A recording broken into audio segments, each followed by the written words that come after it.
Darkness faded away as a heavy, pounding headache took hold of my consciousness. I opened my eyes to see a ceiling adorned with golden moldings and silk tapestries I had only seen in digital pixels. My hands were thin and pale, lacking the calluses of a man who had spent 10 years at a keyboard. Suddenly, a blue translucent screen flickered into existence right in front of my face. The text identified me as Sheikin, the disgraced third prince of a dying kingdom. This was the very game I had just spent a decade mastering, but I had been reborn as its most pathetic loser. A soft creak at the door interrupted my thoughts as a maid entered carrying a silver tray.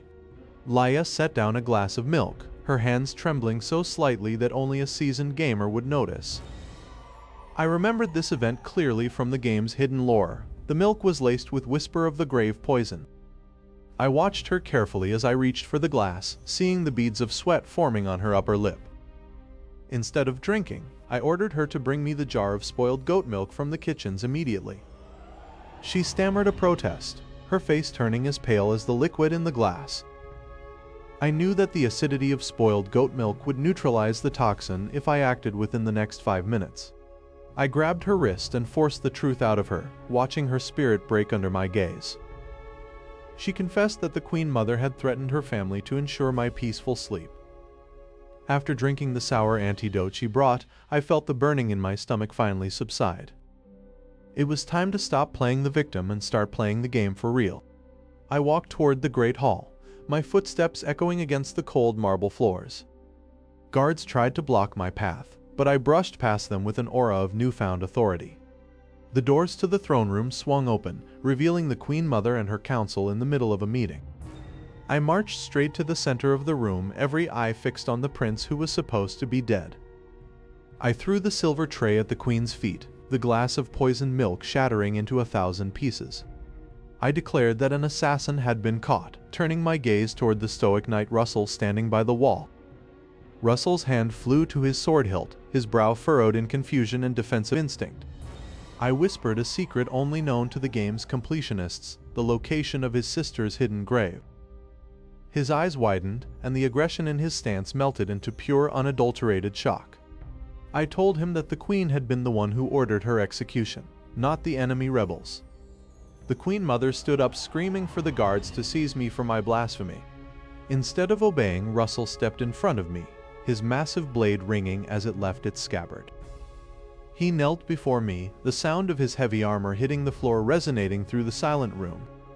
"My sword is yours, Prince Call, until the day my life's blood runs cold," he vowed. I looked at the Queen, whose face was now a mask of pure, trembling rage.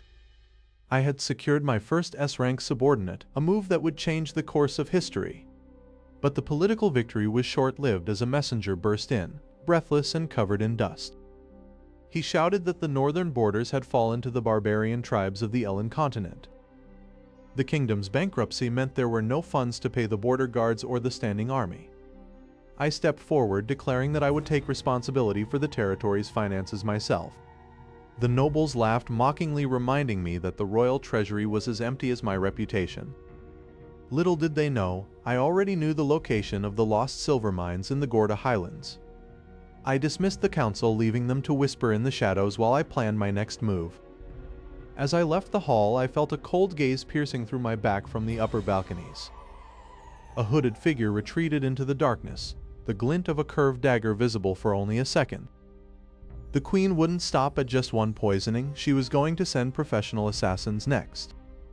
I needed more than just a knight. I needed an army and the resources to fuel it. I recalled the merchant Gerard, a man whose greed was the only thing greater than his wealth. Tomorrow I would have to convince him to fund a suicide mission into monster territory. As I prepared to sleep, a strange rhythmic scratching sound started coming from under my bed. A hand made of pure shadows reached out from the darkness, gripping the floorboards with clawed fingers. This wasn't an assassin sent by the Queen, but something much worse from the game's forbidden abyss. The status screen flickered red, flashing a warning message I had never seen in my 10 years of playing. The red warning light on the status screen pulsed like a dying heart against the darkened walls of my study. The message informed me that the kingdom's debt to the Merchant Guild had reached a critical threshold of 10 million gold coins. My stepmother's wastefulness had left the Sheikin treasury completely hollowed out and vulnerable. I knew from my decade of playing Conquest of Ellen that a hidden silver mine lay dormant in the Gorda Highlands. The highlands were notorious for being infested with rank sea frost wolves and unpredictable mountain trolls. I summoned Russell to the courtyard and ordered him to assemble a specialized mercenary unit for a secret mission. Russell looked at me with concern, knowing that the highlands were considered a suicide zone for a small group. I reassured him that my knowledge of the terrain would lead us directly to the goddess's Tyr's silver vein. Before we could depart, the merchant Gerard arrived at the gates with a squad of debt collectors. Gerard demanded immediate payment or the rights to the northern forest territories. I stepped forward and told him he would have his gold in 3 days or my head on a platter. The merchant laughed, convinced that a weak prince like Call would never return from the Gorda peaks. We set out under the cover of the afternoon mist, riding swift horses toward the jagged horizon. As we climbed the first ridge, the air turned freezing and the smell of beast musk filled the wind. Suddenly, a massive frost wolf lunged from the shadows of a jagged rock formation. Without blinking, I activated the beginner's insight skill to pinpoint the creature's weak spot. I shouted for Russell to strike 3 inches below the wolf's throat where the mana circulated. Russell's blade flashed in the dark, severing the wolf's life force in a single clean stroke. The mercenaries looked at me with newfound respect, realizing I could see things they could not. We reached the entrance of the hidden vault just as the moon reached its zenith. To open the door, I needed to input a mana sequence that only a top-tier player would remember. With a grinding roar, the mountain itself split open to reveal a cavern shimmering with silver ore. The mercenaries rushed inside, their eyes reflecting the immense wealth piled within the cavern. I warned them not to touch the central pedestal, for it housed the guardian of the mine. A low growl echoed from the shadows as a stone golem began to assemble itself from the loose rocks. I ordered the mercenaries to form a defensive circle while I prepared a high-level disruption spell. The golem smashed its fist into the ground, sending a shockwave that nearly knocked everyone over. I waited for the exact moment when the golem's core exposed itself during its recharge cycle. I threw my dagger, infused with mana, straight into the heart of the ancient machine. The stone golem crumbled into a pile of harmless pebbles, leaving the path to the altar clear. On the altar sat a floating fragment of glass that hummed with divine energy. This was a fragment of divine authority, a rare item that could rewrite the stats of any character.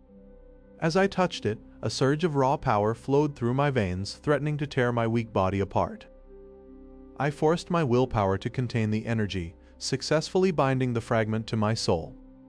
With the silver secured and my power increased, we began the journey back to the castle to confront Gerard.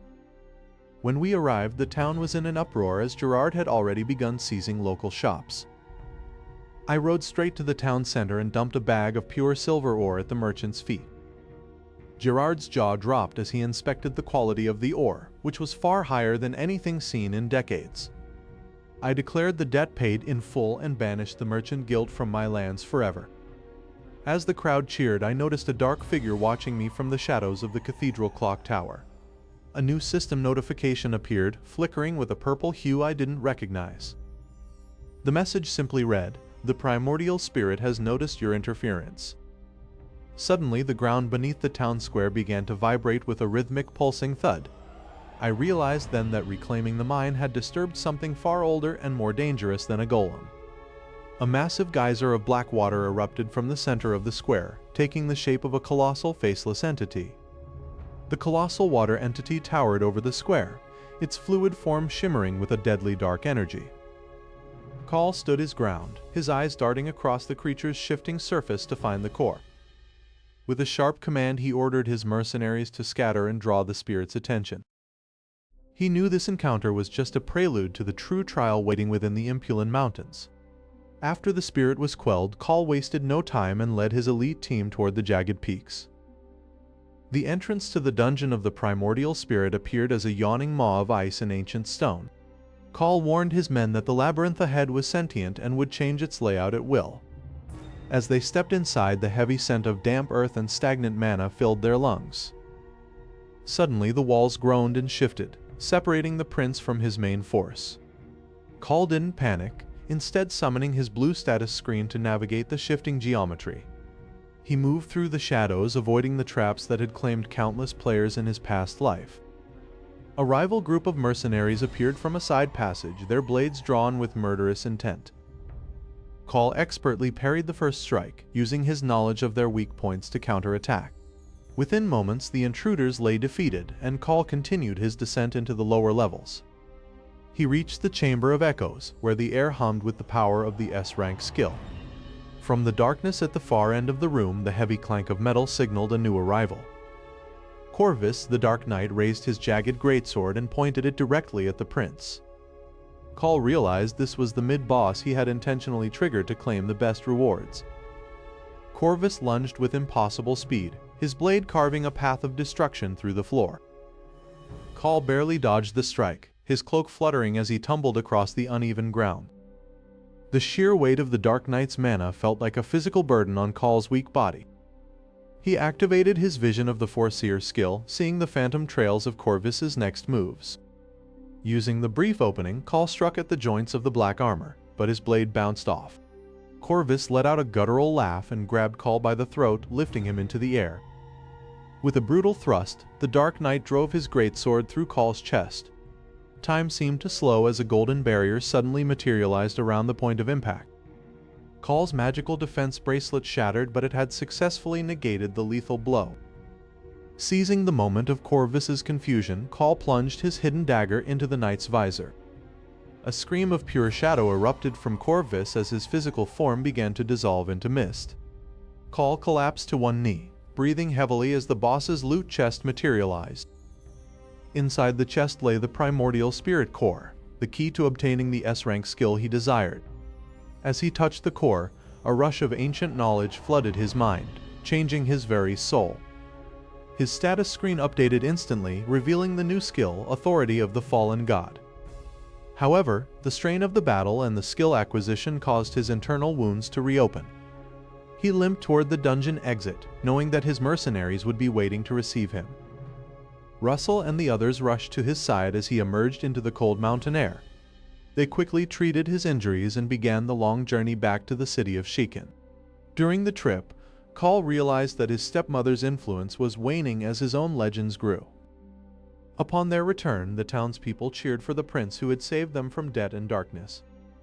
With his new power and the loyalty of his people, Call was no longer just a weak prince.